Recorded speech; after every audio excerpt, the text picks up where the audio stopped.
cut daisies and unicorns. And guess what? We didn't have a week off, so this is episode number 9 of the Infinity season. Yeah. Number 8. Yeah, and you know the beautiful thing about the number 9, we've been over this, but Yeah. I mean, it takes 3 sets of 3 is 9. I love that. It's like the triune trinity in the Infinity series of 8. Right. I mean, just amazing. Yeah, it's good.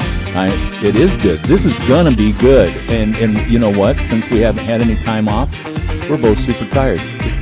Right. So you never know what's going to happen. We're underpaid and overworked is what's going on right now. Oh boy, it's going to be fun. Yeah, when life costs you more money than you're making. Yeah. Life costs you more than you're making. Oh man, That sounds like a good commercial, like, you know, those taglines. or a bro country song. Yeah. They were talking about that. Yeah. By the way, Amazon did not change its algorithm. Giving me all this bro country shit. Oh no. Oh yeah. Now I like country music. Don't get me wrong, but I like the classics. Yeah. I like Red Dirt and I like Renegade /Outlaw. But not bro country. I do not need a Coors Light commercial going off in my head. Because you know that's what they're drinking when they're drinking beer. I know it. It's probably the reason why I don't listen to it either. Oh my gosh. But I was at the pizza shop the other day, and I was like, "Hey, nice jams." Just the music was going on, and he's like, "Yeah, it's an Amy Winehouse like station Playlist kind of thing? Yeah, like more like a station on there, whatever." So then the ones that would be also along the lines of Right. Amy Wine. Yeah. Okay. Cool. Leon Bridges. So I put that on in my trip. My truck is kind of a soul truck. Yeah. Like more than a country truck. Mm-hmm. My truck doesn't give a beep.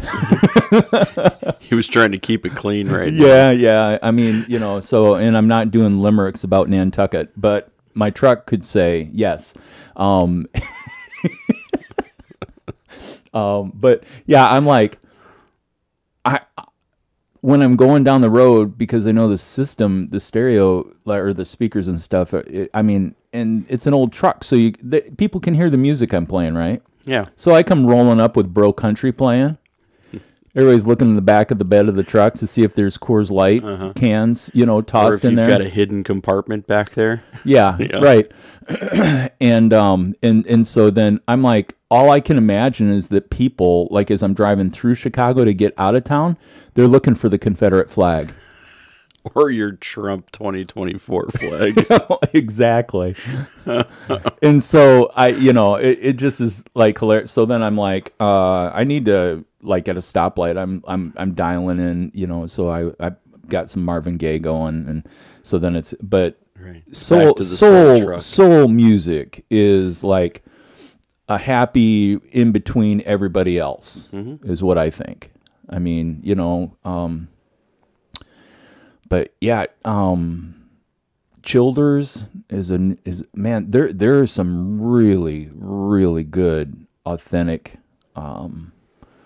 Yeah, I like Leon Bridges. Leon Bridges is in that soul arena. Yeah, Cam Schneider gave me that album for when I moved away. Really? And and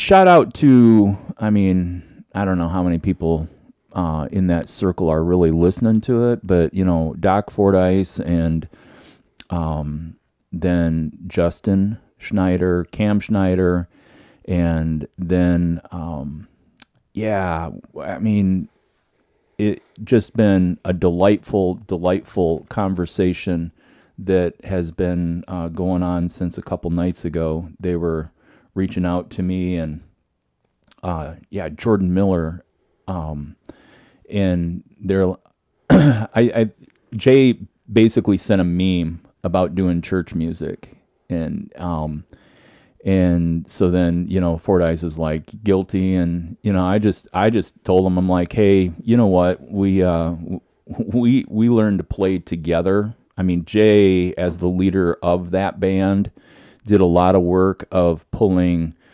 Cam and Jordan in with him as a front man. I mean, those guys playing together, all kudos to Justin and the work with family and friends. And but these guys are monsters in the Des Moines scene, playing with a lot of different people, playing on stages that I never got to play on, and I'm just so proud of. And Doc Fordyce, bass player extraordinaire and electronic wizard, killing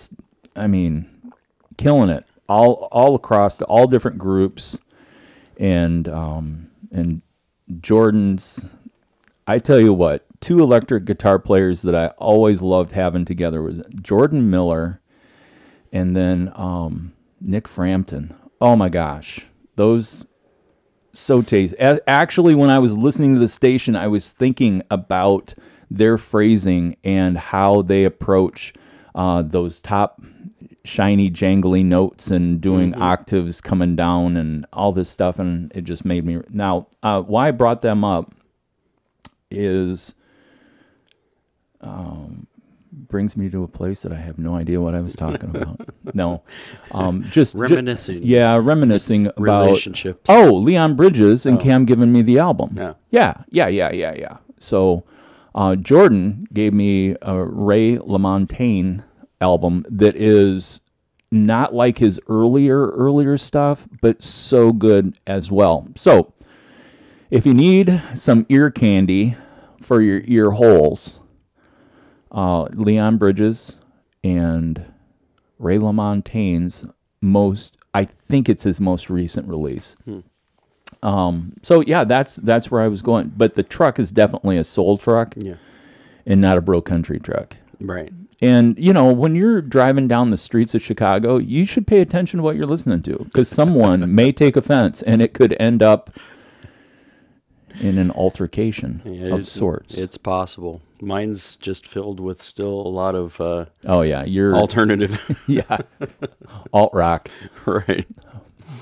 But, I enjoy others, so that's the other, Alt rock filsy. Right. But it kind of just sticks a lot because I'm like, all right, because it's station 2, so I just hit the dial 2, when I'm in.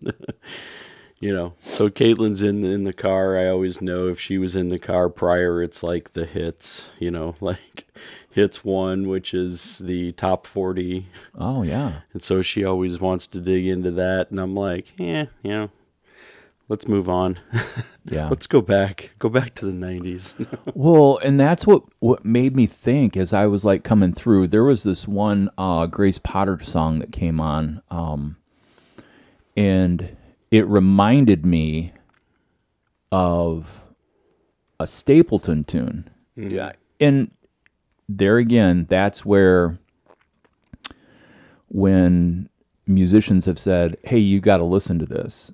Like I probably watched Daisy and the Six. I think I've been through the series 6 or 7 times. Already? Yeah. Wow. Well, it's only 10 episodes and it's 45 minutes long. Yeah. And last week in the studio, I had 2 days that were 12-hour days, that's right? True. Yeah.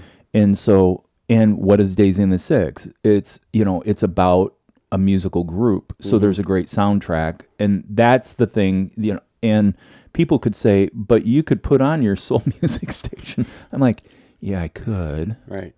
Or I could just log hours with the screen going and just listen to I think that there's a part of social interaction that I vicariously grab onto because other people are talking to each other. Yeah. And almost like part of the conversation, except you're not. Sometimes you might talk back. Who knows? Exactly, right. And anyway, long story short, Amy, like I was in the middle of my 4th time watching or 5th time watching, and she's like, "Oh, well, yeah, go ahead, turn on whatever you're watching." I'm like, "I got Daisy and the Six going right now." I said, "You've already seen that." She goes, "Really?" Just like you did. Really? I'm like, well, yeah. I said, but now what I'm doing is I'm listening to the arrangements. I'm listening to what the drummer and the bass player are doing. I'm listening to what the electric guitarist is doing. I'm listening to see if I can really hear the acoustic or not hear the acoustic, or are they playing 12 strings and they're living in Laurel Canyon, so then what's the influence? Like, there's where my head's at. Yeah. And that's these guys that I'm talking about from Des Moines, from the 515. Mm-hmm. These are the people that in conversations you start learning about what you're listening to and where are the parts at. And so anyway, my end thought in the whole conversation was, we did play at church, but the language that we talked, it wasn't a church language. Mm-hmm. And I rest on that with Cut Daisies and Unicorns. I am not ashamed of my faith, but I don't judge humanity on humanity's faith. That's not how I live out my faith. Right. And so, music is a universal language. And at least sometime, every person who is a person of faith of Judeo-Christian faith, Mm-hmm.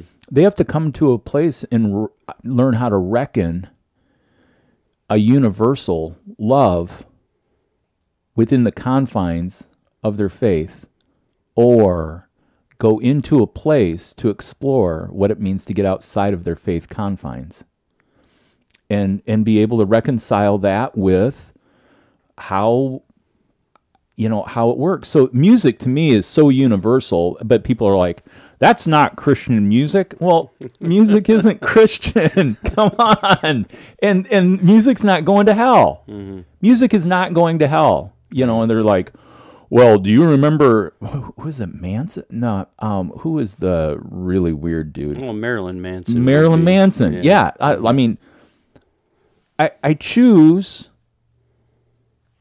not, I don't bring that into my body and my mind. Mm-hmm. I do that from, that's my feet in a real application of, that's not what I don't support.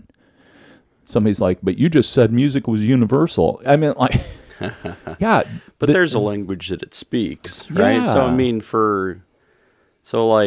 there's more problems with Marilyn Manson than just the music side of it. If it was just like that music, then you can say, hey, it's not necessarily my genre, right? It doesn't speak the language that I'm speaking. But, I mean, like, he has difficulties. I mean, he's been, accused of sexual assault with, like, multiple, like, difficult, with, what's the actress's name? I don't know. From Westworld, what's her name? The main character, Rachel Wood, right? Yeah. Rachel Wood. Yeah. Right. So he apparently, like, kept her confined over the course, and forced her into many things. And she finally brought that out. Wow. Right. So there's the difficulty in that side of it as well, that you're like, okay, there's more reason that you can say it might not be my genre, but it's also definitely not my dude. Yeah. Right. Right. So, and that brings us to, the reality is that when you look at this little blue pebble floating through the universe, there are good people and there are not good people. Mm-hmm. I know that's very dualistic but there is evil, right, and there is not evil. Mm-hmm. And so, yeah. Anyway, we digress. But it also brings me to the language of, like, both the dualism, the things that occur on this planet, in this world, especially. So we go back to the Grammys, right? And I think we mentioned it. Oh, yeah, about the guy. There was that unholy part. Yeah. That unholy song. Not my genre either. And not my dude. Right. Or dudette. It was in the realm of pop music, right? Right. And so but the singer, both I think the guy and the lady, right? They're the lady was Sam Smith was the one. I can't remember the lady's name, but she was talking about in her interview prior that because she was in the church before, and we're talking about Judeo-Christian church, sure, right, in that realm, and they basically, she removed herself from it because of the behavior and the things that how people were treating her. Oh.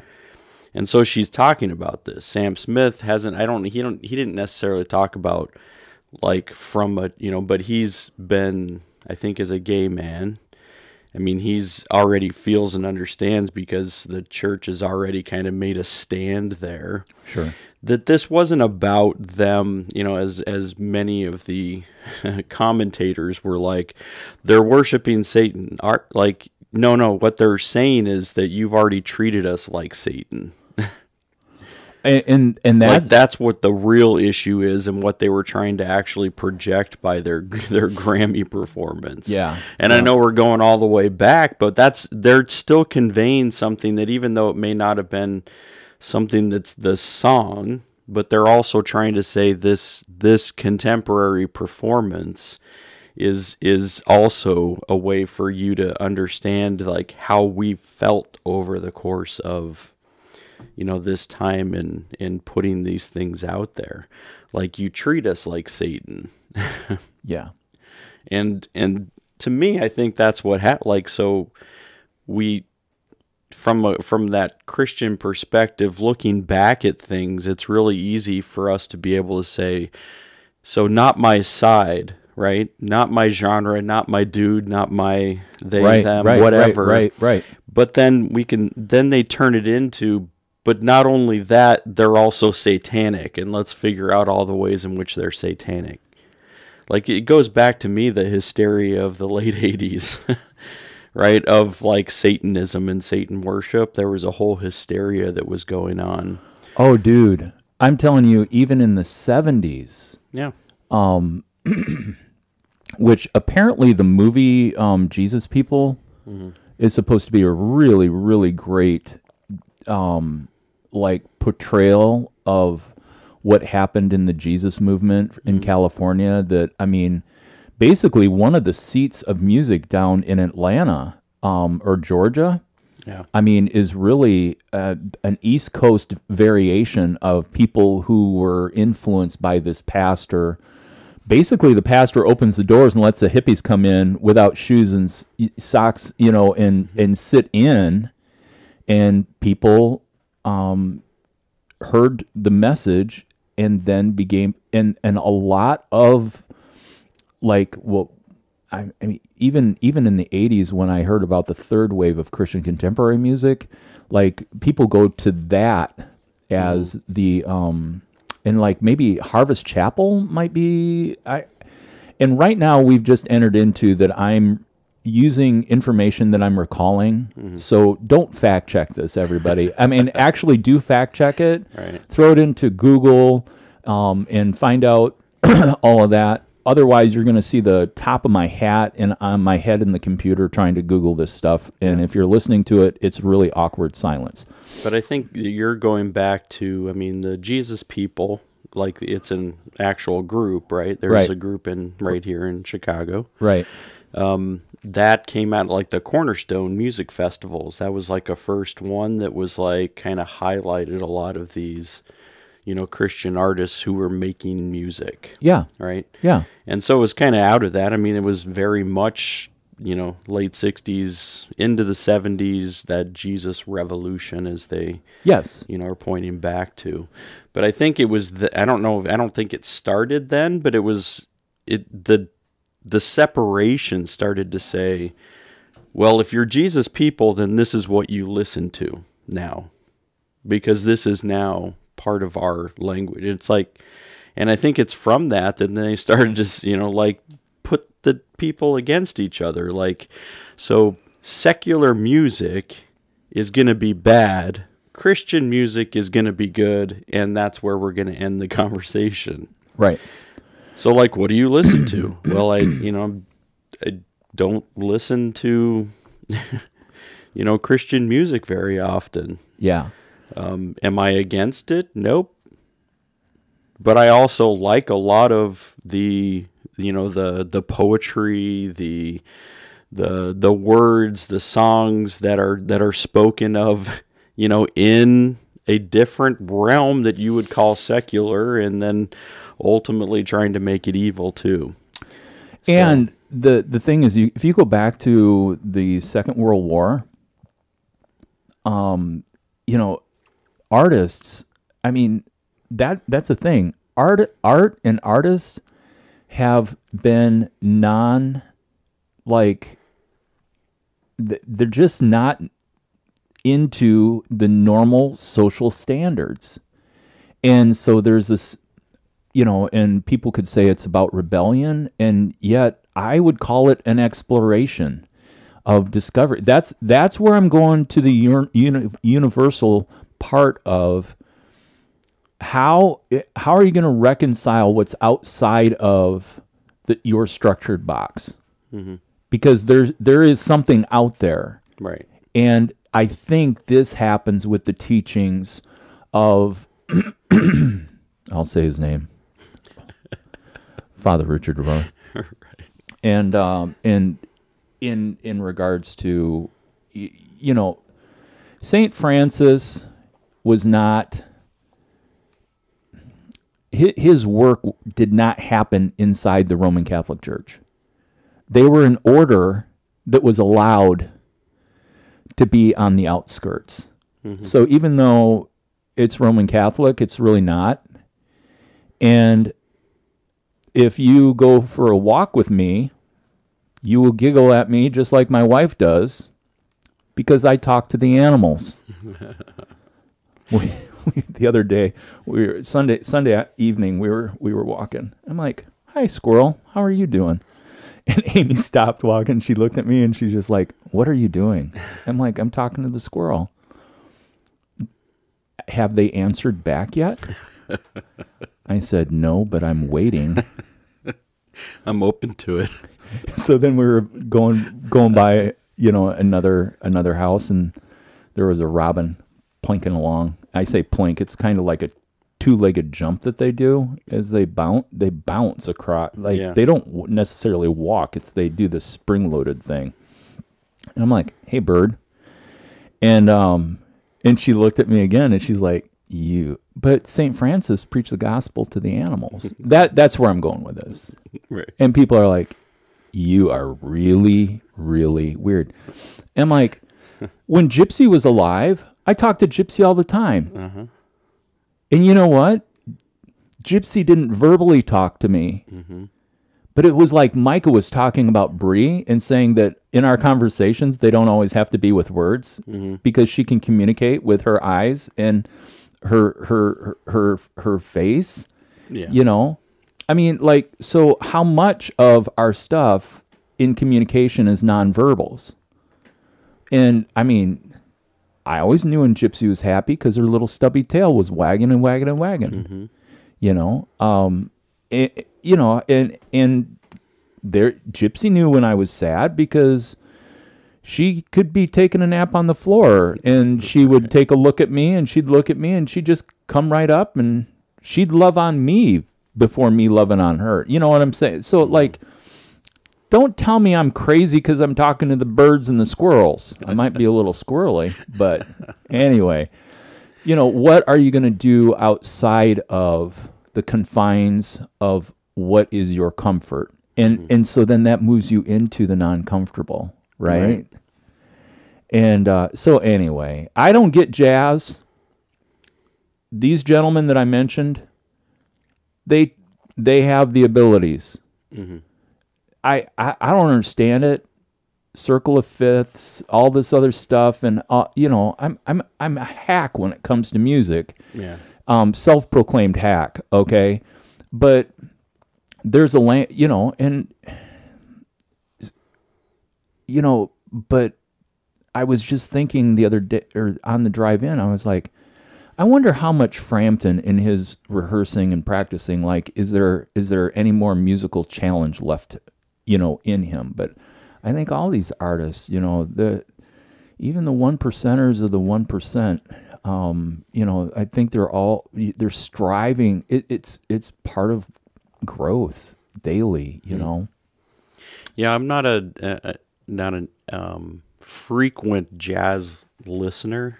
I mean, I know people who are, and I've talked to them, and the level upon what they're seeing in the music is way different. Yeah. But for me, it's always like when I'm listening to jazz, like I feel chaos.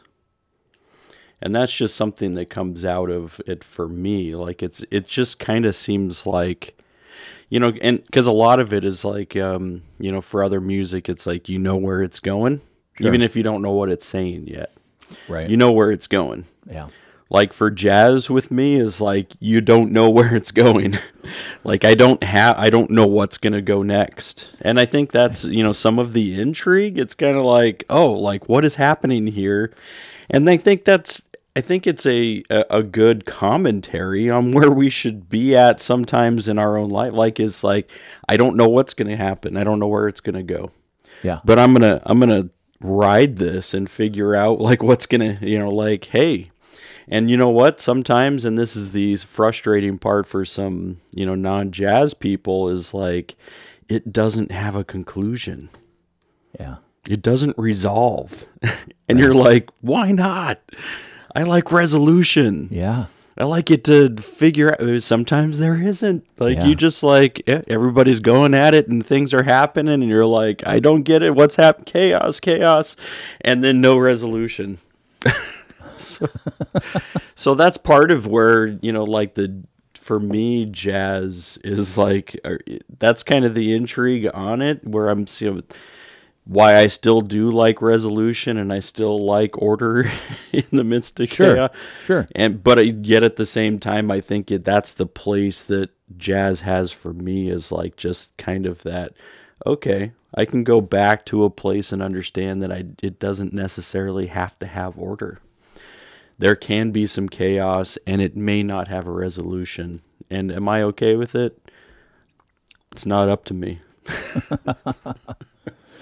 Well, and I think in a perspective, what you can say is, even though that's true, there,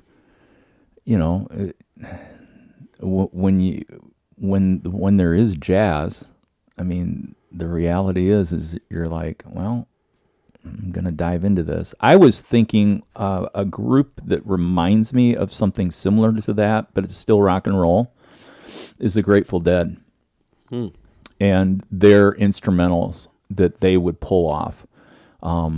The Grateful Dead were a band that, I'm pretty sure they started out as a three-piece, but Probably. They talked about how that when the three of them were together, that they created the fourth entity. And the entity was the music. Yeah.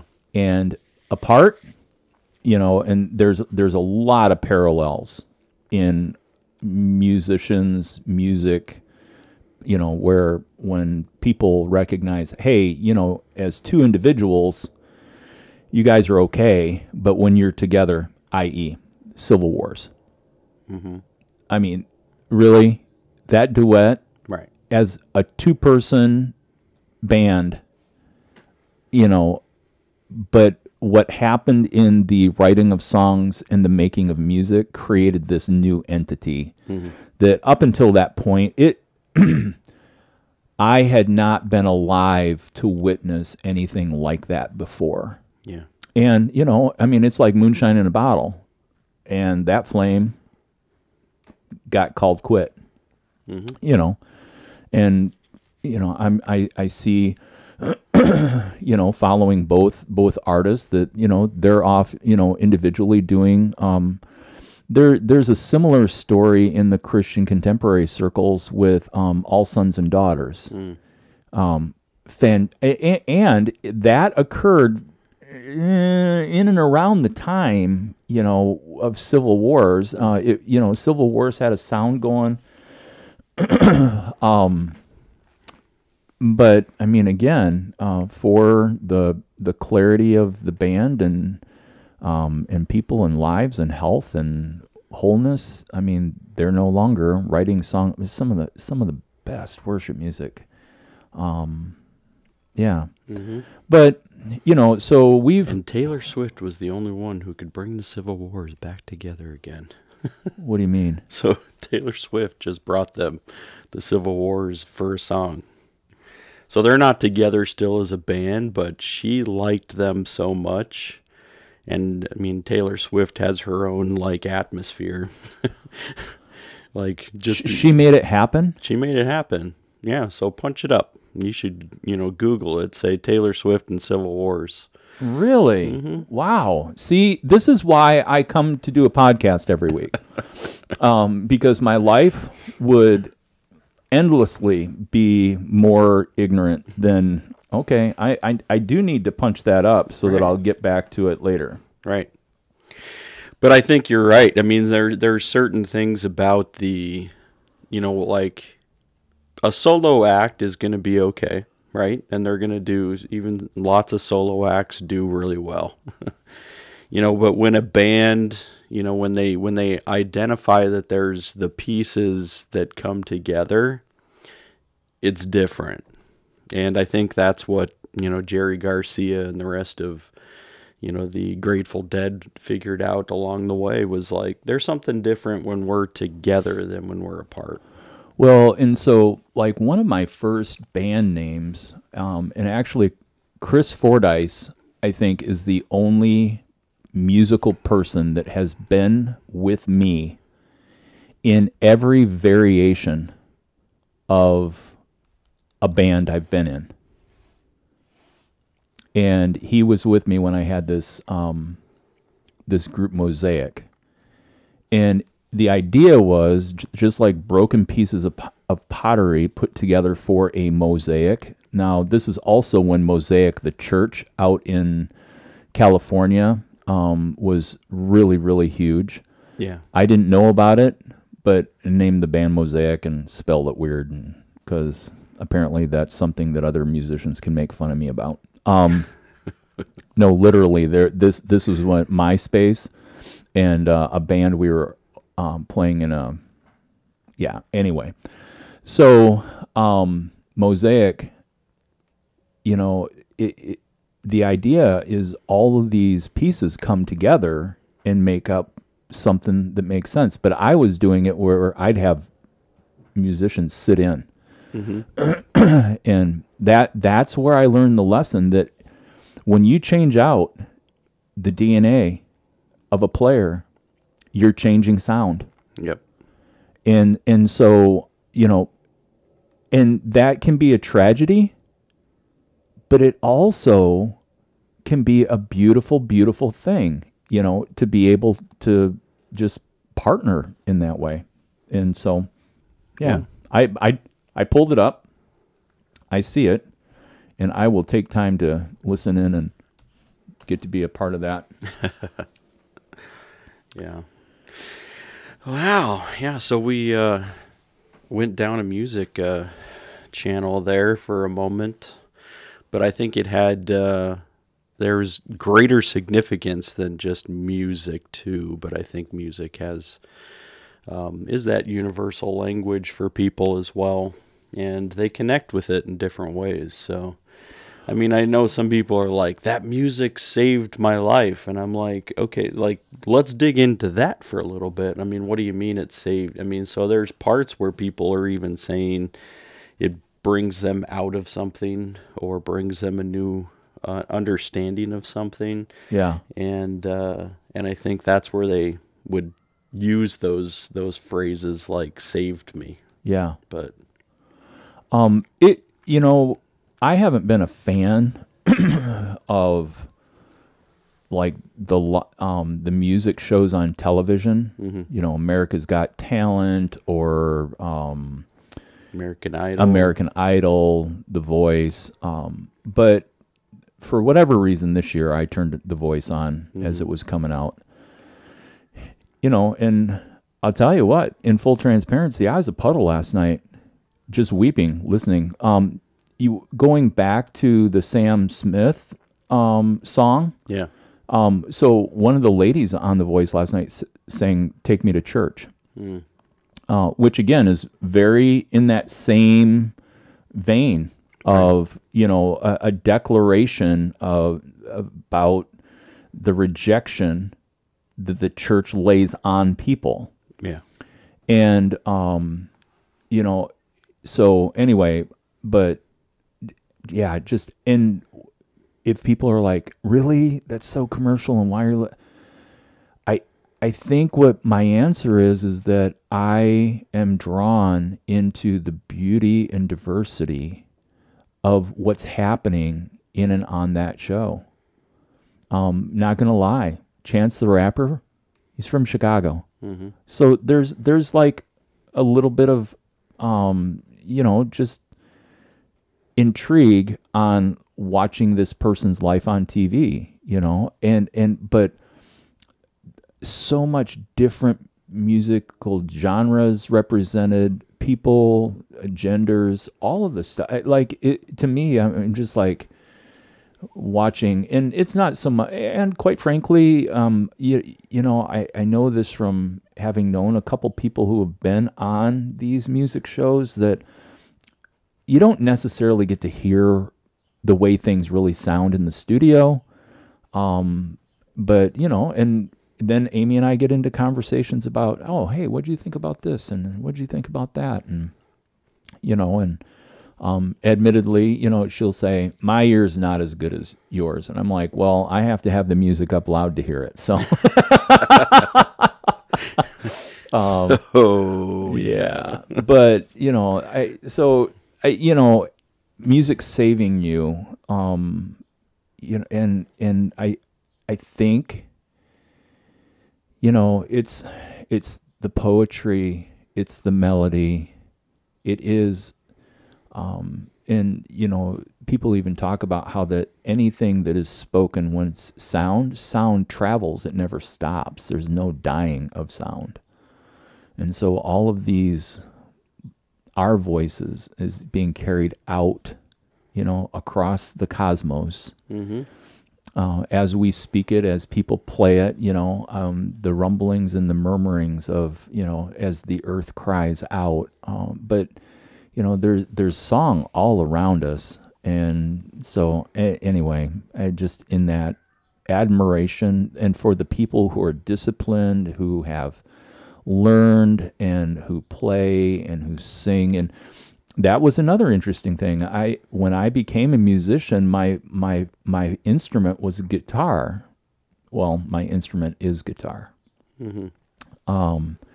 Then it was, in the beginning it was acoustic guitar, and then then I learned electric, and that's a different beast, and then you throw in the admiration of a 12-string. That's a different beast, and I have a mandolin, but I've never learned to play it. But I know a mandolin player who's fantastic, and so like people are like, well, you don't I was going to learn keys, but I haven't. And so like the people who have put in the work and who can pick up about any instrument and all the things, I just have great admiration. But then I met Alyssa, which we've interviewed on the podcast. Yeah. And Alyssa, she was like, when we were talking, I'm like, how long have you been playing guitar? Oh, about 6 months. I'm like, you learned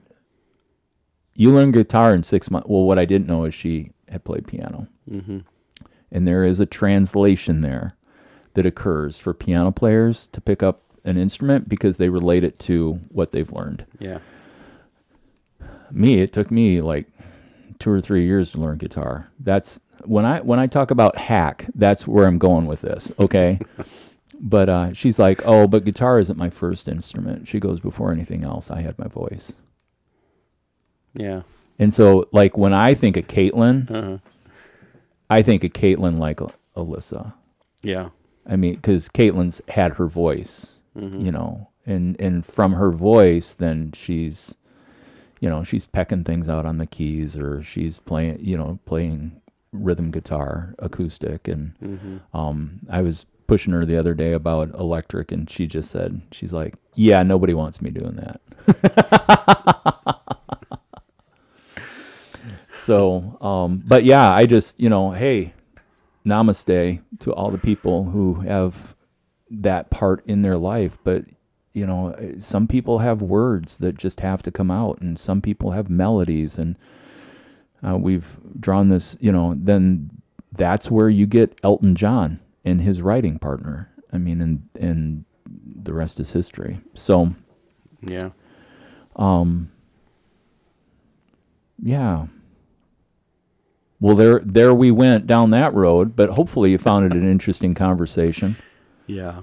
I think that's where even non-musicians, because I'm a non-musician, even though I guess, music is, like across the board. I mean, but you're a nerd. Yeah. You're a music nerd. You love music. Yeah, so. you love, and you know what though, if you want to psychoanalyze that, because you're not a person that really likes to talk about your feelings, right? And you don't necessarily want to process to get your feelings out, right? So, it's true. There's people in your life that are like, thank you for saying that out loud, Steve. Yeah, well, we've already said it out loud multiple times. We have. Yeah, so as long as somebody was listening. But it would not surprise me if part of why you do love music is it's a safe place for you to feel. Mm-hmm. It's true. Yeah. Yeah, and that's where, like some of the music then that I'd listen to it, like the emotion of it is like, oh, Five Finger Death Punch. Yeah, I mean, that's more of my brother's realm. He likes Five Finger Death Punch and, all of the, I think the faster rock and roll stuff, he carried on with that. And speed metal. Right, yeah. Which I like some. I mean, I guess Metallica had a realm of, thrash metal or speed metal. Sure. And, Tyson's carried that to a further extent where he's like, oh, no, that's, this and this, like black metal, death metal, this metal. I'm like, there's like a whole, 1,000 different genres just in the metal realm. So, yeah.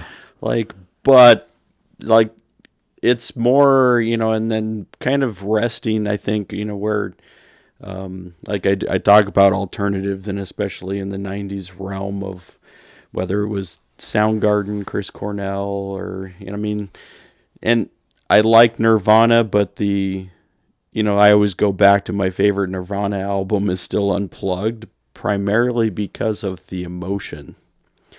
It's like the emotion that they conveyed in Unplugged is the reason why I would go back to Nirvana. Oh. Nirvana wasn't, and still is not my favorite, alternative band. Right. But I'd go back to the Unplugged album because of the emotion that's felt, and as he's singing, as he's performing, right? So I got to see the Meat Puppets. And because Nirvana, they would go through Des Moines quite a bit. Yeah. So I got to see the Meat Puppets live, which people are like, "What?" Well, on the Unplugged album, they Nirvana covers a Meat Puppets tune. Yeah. So if you know Nirvana, then you already knew that, right? And if you knew Unplugged, then you would already know that too. Yeah, it's true. Yeah. It's true. Yeah, because he says it. I mean, he doesn't say, "Hey, this is Nirvana's song." Right. He's like, "Hey, this is Meat Puppets." Yeah. So, and that's just that's an interesting name in and of itself, the Meat Puppets. Yeah, they're an interesting group in and of themselves. Oh yeah. Pull them up on YouTube. It'll be quite a hole to jump into. It's quite an exploration. Yeah. Oh my gosh. Oh boy. Well, I think we kind of scratched the surface when we were talking about getting outside of our box. Yeah. And pre-production, I had said to Phil, he's like, "What are we going to talk about?" And I'm like, "Well, I have this life's parable I'd like to unpack, and I don't really know what I think about it all." And he's like, "Okay, let's go." And so segue. Yeah. But continuing, maybe there's a thread here that we'll end up and loop and finish out and put a bow on it, since you like resolution. That's why Phil likes talking to me. He's like, thank you. You just brought it all to a close. Right. Now, I use a brown paper sack for the packaging, but we can put a bow on it. But so yesterday I was in the middle of Domestic Tuesday, and which was me picking up where I left off on the home renovations. And so Amy calls it a powder room. It's the bathroom on the main level. So if you have guests, they don't have to walk upstairs to go to the bathroom. And it's right off the laundry, which is a part of the kitchen. This is small house living right here. Yeah. And so the task, I'm just going to lay out all of the hurdles I had to overcome, okay? Yeah. I mean this figuratively and actually. So one of the things I had to get over is that I was going to have to sand drywall mud above my head. Mm-hmm. Mentally, not a fun job. Then, with that, I had to figure out, okay, so I'm not really a carpenter, and so I've got all this trim that I pulled out to be able to install the pocket door. Love the pocket door. And so then I had to find the trim and get the trim and figure out how to put the trim. And I kind of watched a YouTube video, but I really didn't know what I was doing. I'm like, okay, all right. So I'm going through all this, and I don't mind painting. I can paint efficiently and fast. I mean, yeah, fast is not always efficient if you're making a bigger mess than you started with. Yeah. So, I'm fairly quick, and I move fairly slow as, through life. But when I paint, I can handle painting. And so, got that, and then so I walk in the door after dropping Amy off at the airport. It's 6 o'clock in the morning. I'm like, I'm just going to do this. Ugh. Anybody out there have those days where you're looking at your day and you're going, and I think Amy even asked me, she's like, hey, are you looking forward to being home today? And I'm like, are you going to have fun? Well, and it's like 5:45 in the morning. Right. And she's asking me if I'm looking for, I said, well, I'm not dreading being home. It's a good start. And I said, and I don't have anything in me that's pulling me to the studio. Because, I had a big week last week, and I'm like getting on top of the things I need to be on top of. And so I said, what I'm really looking forward to is how I'll feel after I've been home for the day. And she's like, really? I said, yeah. I said, I think that bathroom's been a big hurdle for me. And so I go and I get all that. Well, now it's trash to the curb days in the lovely hometown. And so there was a couple things in the attic we needed to get out to the curb. And then from my renovation, ultimately, I think I'm a closet hoarder. And so, like, why should you go and buy materials if you have materials? Right? Right. Like, if we're going to recycle shit and throw it in a can, then why not recycle? So if you're tearing stuff apart and you have viable construction materials, why wouldn't you hold on to your construction materials until you're done constructing? Right. Now, to say that, I literally have 8 to 12 2x4s that I can use for an attic renovation down the road. But you got to hold on to it. Which means you've got to store it somewhere. Yeah, which is in the garage. Well, but I also tore out the casings and all of the, and doors, when they have trim on the inside and outside, right? Okay, so long story short, or at least I'm making it shorter.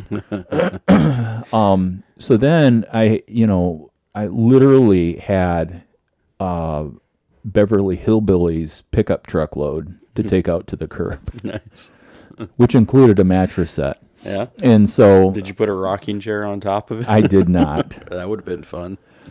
And so Then people really would have wondered where your Coors Light was. I know. I think people were looking at me weird when I was like, driving down the driveway and just pulling around the corner and dumping things on the curb. They're like, what? I'm like, there's no reason to make 45 different 2-arm trips, just throw in the back of a pickup. And so anyway, I was committed to, before I got anything to the curb, I need to get on over the hurdle of this powder room. Our powder room has a pocket door. Uh-huh. And so anyway, long story short, I got it done. I felt awesome. I did not feel awesome looking at it in the morning. I felt awesome for the accomplishment of when it was complete, resolution. Yeah. So then it was time for me to go get Amy, and I went and got Amy from the airport and came back. And when I came back, I looked down, and there was water coming out of the base of the toilet. No resolution. And it was already, like 7:15 at night, and so Best Hardware wouldn't be open for a new wax ring. So when I was talking about hurdles, so when I was sanding, I was also standing on top of the toilet. And I know that my weight and the weight of the toilet, and I had noticed that the toilet wasn't perpendicular to the wall, and I had shifted. I broke the wax seal. Mm-hmm. Yeah. So guess who has another job? Oh, man. So the question that I'm asking is, how many people out there have had where you're going to do something, like I felt like I was getting something done right. I was taking my energy and focused, and like I wasn't even like griping inside of myself about having to do it. I was looking forward to the end, and it was like, yes, I'm doing something positive here. And then when you get done, like I just fixed something, but now I also broke something. Mm-hmm. And so how many people out there like go through life and you're like, I'm trying to do the right thing here, but it seems like when I'm going forward and trying to do something positive, I'm breaking something along the way. Now, to me, it seems like this might be a different way to ask the question of, how come I'm always cleaning up messes? Because everything I touch ends up being a mess. And then I got to clean it up. I feel like I am a full-time cleaning company, like studio right now. I think when you had the heater guy walk through, I probably had 12 buckets that were like getting ready to be washed out. And I'm like, there they are spread. I've got all my Home Depot, I got my Lowe's, and I got my Harbor Freight buckets. And, and I'm obviously right now I'm in a spring clean mode because I got to get ready for the season of making. And it's best to start out with a clean environment. So I don't know. What do you think, Phil? Is there a universe energy that, like, regardless of the going forward energy of getting to completion, that there's something that's breaking down and that there's an energy thing going on where when energy is pushed into one direction, if the energy is going in that direction and it's for a positive thing, that you're stealing energy from something else and breaking things, or is it just that everything around us is broken, and so when we do try to fix, it's like peeling off the layers of the onion, and it's like, yeah, that is good job, good work, yeah, positive, that was great. Oh wait, but this is broken. And so is it because of the completion that we can see that is moving along? I mean, like Aim, I'm like, hey, Aim, come look at the powder room. And she goes, oh my word. She goes, I can't believe how this has come together. She goes, I couldn't see it in my mind. She goes, but this is really good. And I mean, I still have caulking to do and a finish coat of paint, and stuff, but it is. It's coming together. Mm-hmm. And my toilet leaks. Which, I mean, obviously is not any earth-shattering, life-changing. Sure. I turned the water off and emptied the tank so that no more water was dripping, and it's, but I don't know. What are your thoughts? Do you ever go through situations where you're like, oh, yeah, 1 step forward, 2 steps back? Well, I think what comes to mind first so I would say yes to that. We'll get back to it. But the first thing that came to mind when you were talking about like positive energy, negative energy is more like it brings me back to the yin yang symbol of like Eastern philosophy. Yin yang. Yin yang. There's no G on the end of yin. I mean, I was corrected like about 12 years ago. Oh, okay. So it sticks with you when you're correct. So it's good. So then we're not putting out fake news. Apparently. Yeah, Ying is like somebody's last name or first name, but so Yin. It'd be yin. Yeah. Yin Yang. So that kind of reminds me of like the opposite of, right? So in that wholeness, you're going to still have two competing things that are happening. And so, and then it goes back to physics, right? So you get this push in this direction, but also means that there's a pull in another. See, that's where, like, in my head, talk to me about science and that idea, because to me it feels like that. Right. I mean, and that's where it like if you've got this push and in one direction, like you got all of this behind that means it's pulling from somewhere else too, right? Because if you even consider like the push, if like you're pushing something, trying to get it to move, there's going to be a force that's also working in the negative. Resistance. Right. Yeah. I mean, so when you're thinking about like the way that things work like that, I mean, to me, it's then natural to say like, if you're trying to push in this direction and you've got positive, flow and energy that you're pushing here, there's always going to be a drag. There's going to be resistance. There's going to be something working on the other side. Yeah. So now you can talk about it as, universe, whatever it might be. But so to me, I think it even goes back to our conversation last week with Micah, right? So it's our balance. And so our balance of schedule, our balance of life duties, you find that and I mentioned it. So you're like, I'm working towards this. I'm trying to build up. I'm in my prime working years. And so I'm putting my energy into this work. Yeah. There's going to be some drag. There's going to be some resistance.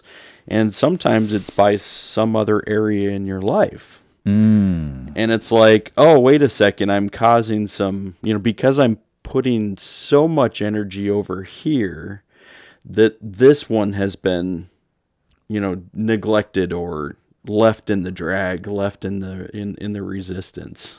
Yeah. And so how do you try to even balance that? And oftentimes that's where I've let things drop before, balls in the air have fallen to the floor and cracked and shattered.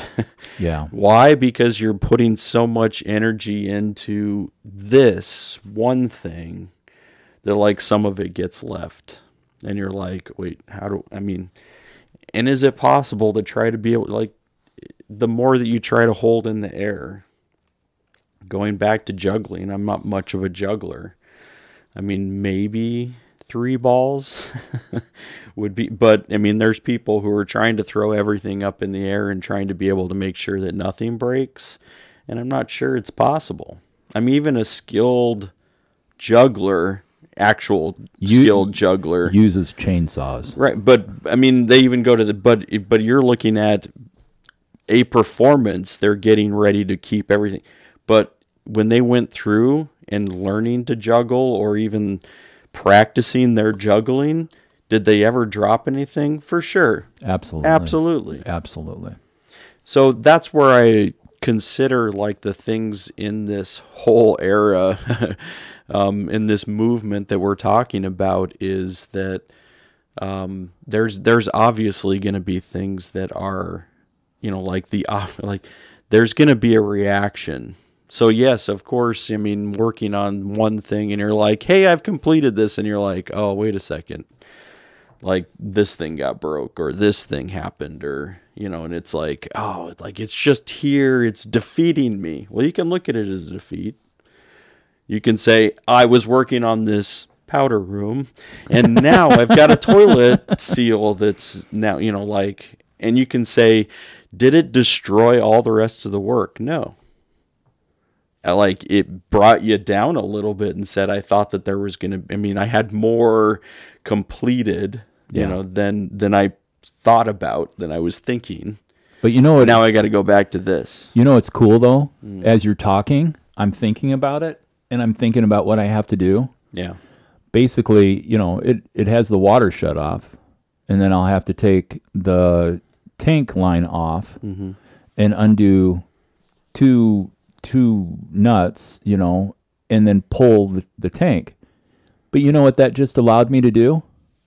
Paint behind the toilet. Oh, yeah. And I'll be able to, do the caulking on the woodwork that was pulled away from the wall. I mean, there's going to be some good that's going to come out of this. Yeah. But in my whole time to process the whole thing, I never thought of that. Yeah. That's cool. Right. But it wasn't planned. And it's not prescribed. Yeah. It wouldn't be my first choice. Yeah, like you wouldn't be able to put together a do-it-yourself YouTube video and say, hey, somewhere along the way, break something else so that you can go back and figure out the blessing of the brokenness. But you've been involved with projects with me. Yeah. And I admittedly come with a full disclosure. I tell people, I'm like, I don't know what I'm doing, and I don't know how to do it, but I'll guarantee we get to do this at least 3 times. And people will be like, yeah, but if you did a little research, you'd know more about what to do. Yeah, but I get asked to do the projects that they don't make YouTube videos on. Right. They're like, have you been to YouTube? Everybody does. No. I literally, when my key was stuck in the on position in the pickup truck, the non-bro country pickup truck. The Soul pickup truck. Soul. I looked for at least 2 hours on YouTube to see if someone had a comprehensive, this is how this comes apart. Yeah. I found 3 videos, each having a different part of what I needed, and I was able to figure it out mechanically, but nobody had. That's the kind of projects that I get asked to do. Right. Right. Hey, the door at the playground doesn't shut because the wind's blowing it way out of whack, and here, try to fix this. And I'm like, okay, I have tools, Phil. Here we go. We're going to do this 3 times, and it's still not fixed right. Yeah. But to your point, yeah. But I think that there is, it's a parable of life that, hey, whatever resistance you're feeling right now, I guess my message to people is, if you feel that, just hold on, just do, and you may need to back up. Now, I have had people accuse me of being great at a lot of things. And I just look at them and smile, because I'm like, there are many things that I can do, but I'm not great at any of them. You know, and to your point, and that's where I've had to, when people are like, hey, why don't you do this anymore? I'm like, well, I'm focusing. Like, people are so used to me, whether it's in the juggle or spinning the plates, they're so used to me being so thin, doing so many things, that I've worked towards an elimination. Not that I can't pick it up and do it again. Like, for instance, I'm not running a photography business right now, but I used to do that, but I'm not doing it right now. Right. I still have my gear. I can still take pictures. I can still, edit pictures, fine, cool. Okay. But that's not where I'm spending my time. Right. It could be argued that I used to be a musician. I really still think I am a musician because everything that I've learned up to this point I haven't lost. Right. And I have my instruments, and post Dominican Republic trip, I'm playing my guitar more than I have in the last 3 years. But, still with that, I mean, if you're gonna live life in the life of comparison, there's always somebody who's gonna be better than you. So then you have to boil down to, it's not about who else is better. It's about answering the question, why are you considering having this be one of your juggles? And then you have to move into your value system of priority. And are you prioritizing the things that you want to do, the things that you should do, the things... We're going to go adulting here for a minute. There are many things that adults need to do that aren't things that they want to do. Right. I.e., powder room. Powder room. But you know what? As the projects... And now I can just see it. I know that if I spend part of a day every week, I told Amy, I said, hey, our downstairs renovations will be done by the end of May. She's like, really? I'm like, it's been a lot of chaos for a long time. But yeah, like it's there. And the big hurdle. So maybe one of our steps is identify what's the big mental hurdle that's in the way. And is there a way you can eat elephant, just one bite at a time? How can you get over that hurdle? And then does that, because really when we talk about hurdles are obstacles. Right.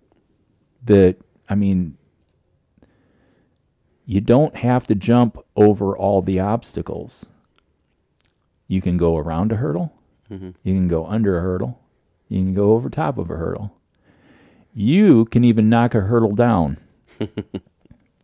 and then step over the legs that was keeping it up.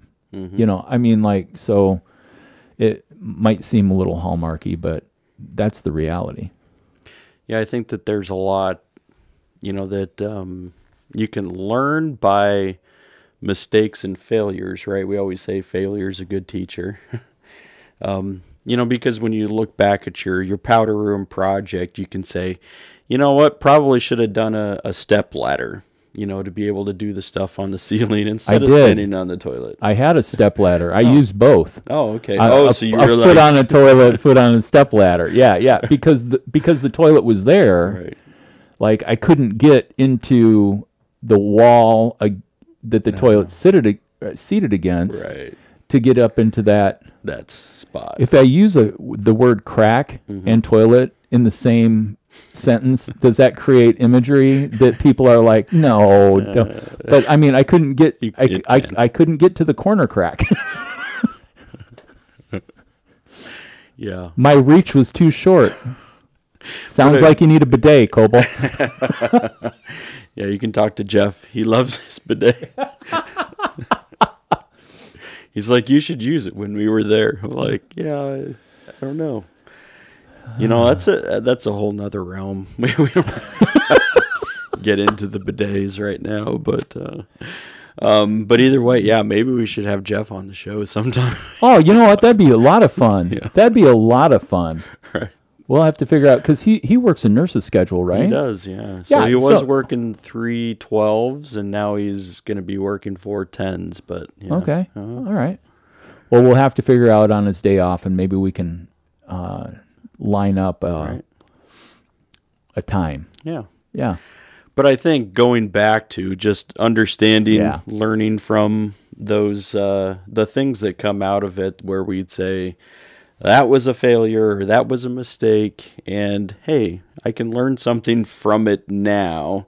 I mean, you can also go back and say, I've now understood that this can lead me to something that now I could have not done, not know, like painting behind the toilet and all those other cracks that you wouldn't have got to.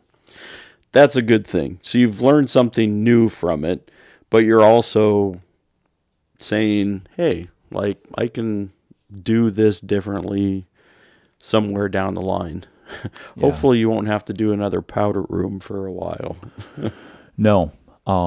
But I do have, I mean, the thing is, we're getting into my,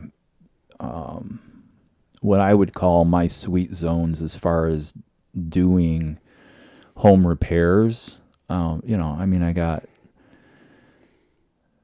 some more sanding to do, and I'll be able to come around the corner and have everything in the kitchen like pretty much done. And then, I've got some more coats of sheetrock mud to make sure that this one new part of the opening is plumb and straight, and there's like I can see a curve. And I figured out my eye is good for about a ½ inch to a quarter off. Like I when I look at this piece, like this piece of wall, I can see the bow in it. And then I put a level on it, and I'm like, sure enough, apparently I used a warped 2x4. I mean, and that stuff happens, but that's why in, home repair, I mean, there's a lot of forgiveness if you just are patient and take the time. And at this point, I don't want to. Probably a day to build out a bookcase to go into the under stair thing. I mean, and that's the thing is, are we as a people going to get caught up in focusing on what went wrong? Mm-hmm. And I think there's a part where you can get to be able to say, we're going to build a culture of embracing imperfection. I mean, so like a wall that's Sure. a little bit bowed, you're like, hey, it reminds me of my humanity. It's not quite perfect. And in pottery, that's my complete approach. Is my goal isn't to have perfect pieces. And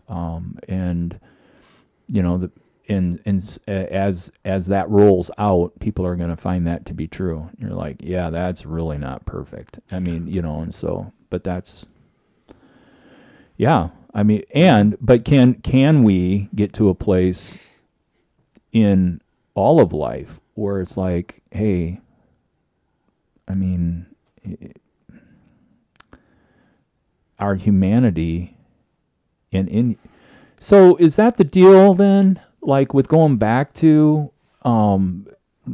love for others if they're not like us, is it resetting a cultural norm of I'm going to be okay with people who are not like me, who don't think like me. Their values aren't my values, but in this action, my doctrine isn't perfect, and I'm going to be okay with a not perfect doctrine for me, but I'm going to love others who don't fit into my not perfect doctrine. Right. Embracing the imperfection. Yeah, I like it. These are nuggets of wisdom you're dropping on me here, man. I love it. Right. Yeah. So I think that to me, the quicker that we get there, because again, if I don't like chaos or if I like resolution, Right. then the quicker I can get to saying, but it's not going to be perfect. And in embracing that and saying there's beauty in the imperfection too. So, Well, it seems to be a consistent thread. If you're looking in at Cut Daisies and Unicorns and you're like, what in the world just happened on this episode? We have tied a bow in that thread and landed probably to a conclusion we've come to before. yeah. But this is what you're going to find in life. Mm-hmm. The lessons we're learning are lessons that we should have learned earlier, Right. or that as we did learn and implement the lesson, we've navigated life long enough to have to relearn the lesson. Yep. Relearning. Relearning is a real thing. Yep. We've never touched on that. Mm-hmm.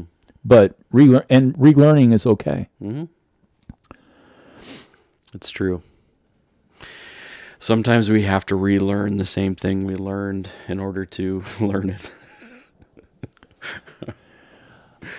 I need to learn that. Learnt it. Learnt it all the time. I keep learning it. Yeah. Yeah. All right. Well, through this conversation, I've also moved up a priority, and that is I'm probably going to go home earlier from the studio than I was planning on so that I can reset a toilet. Nah. But are you ready to paint then? Yeah, I have the paint that I need. There you go. Yeah. Yeah. I have the things necessary. I don't know that I have the time allotted. But I'll stop and get the ring, and it may be my morning project tomorrow. There you go. Because I got 3 days in a row in the studio. So, but yeah. There we go. Well, hopefully we've you landed. enjoyed the little misadventure of Phil and Steve. Right.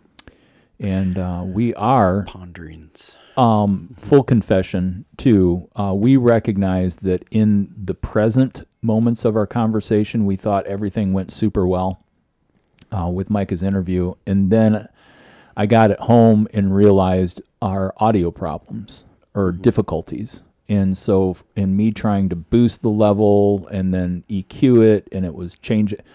So we know where we failed. And we learned from it. And it doesn't mean we won't have to relearn it again. But at least in our current history, it's very much in our heads. And so looking forward to, we'll have to see if we can get Jeffy on in the next couple of weeks. Right. And otherwise, for those of you who don't know, he would be our third stooge. It's true. Oh, boy. Larry, Moe, and Curly. Uh-huh. Yep. Yeah, So, yeah. you got anything else, Phil? No, I think we have sufficiently landed and put a bow on it. Yeah. You feel We resolved? have resolved. The art of conversation is much, can be. It can be like rock and roll. It can be like Americana. It can be like folk. And it can be like jazz. Right. We're not going to end. I think a musician would actually have something to say about jazz and resolution. I'm sure they would. But we're gonna let the audience live in the chaos of jazz.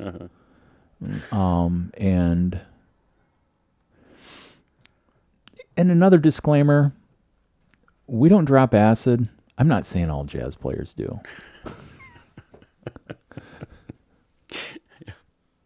We're not. But yeah, resolve. Gonna go shoot we'll shoot the trailer. That's right. And then say, hey, soul. I think write a song about Soul Track. Yeah. I think it'll get confused with Soul Sisters. Hey, Soul Sisters, on the radio. Yep. All right, so we're working in reverse. You have worked in the positive. We're working in the negative. So there's a push and a pull to everything. So be well. Be good. Have learned and relearned in your life. Have a great week, everyone. And just trust that if you can't get to it today, you'll get to it tomorrow.